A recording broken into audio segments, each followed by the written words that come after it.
For years, Chula Vista resident and activist Pedro Rios has advocated for stronger privacy protections in the city.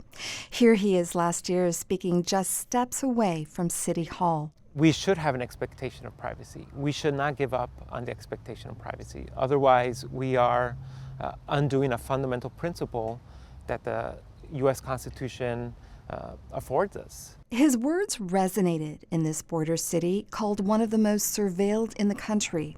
Rios and others were angry over revelations that Chula Vista police had shared data collected from its license plate readers with federal immigration officials. We should be more in front of their door, in front of City Council, calling out for the need to have these oversight mechanisms and to hold accountable not only the Chula Vista Police Department, but also city officials. In April, Rios joined a working group of residents, privacy advocates, and tech experts. Their mission? Help Chula Vista create new surveillance guidelines. The goal was to balance police use of surveillance tools like license plate readers and drones with protecting residents' privacy rights. The group had high hopes. But last month, when the Chula Vista City Council ultimately passed a privacy protection policy, Rios was disappointed.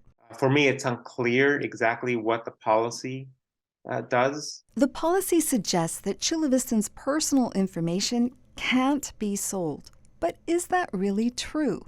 In a word, no. Albert Fox Kahn is executive director of the nonprofit New York-based Surveillance Technology Oversight Project. This policy, has a lot of details, but it also has a lot of loopholes. And from my reading, those exceptions swallow the rule. Kahn says exceptions in the policy include any information recorded in a place where people do not have a reasonable expectation of privacy.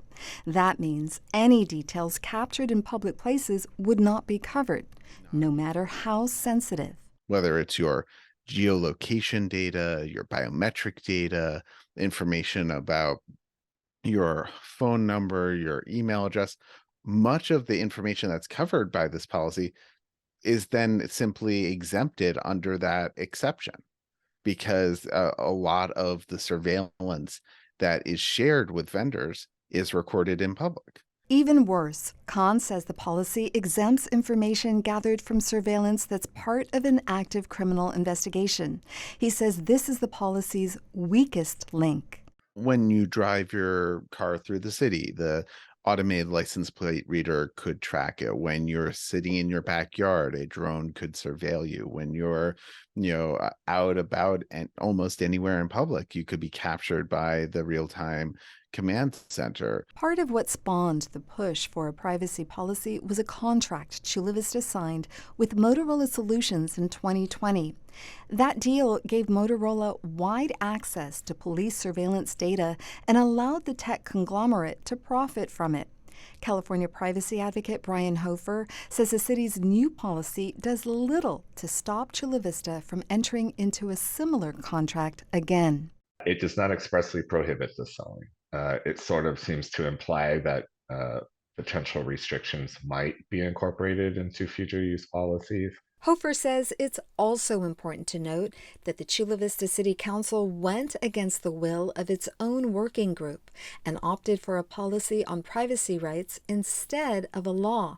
Hofer has helped other cities, including San Diego, Oakland, and San Francisco, draft privacy rights laws.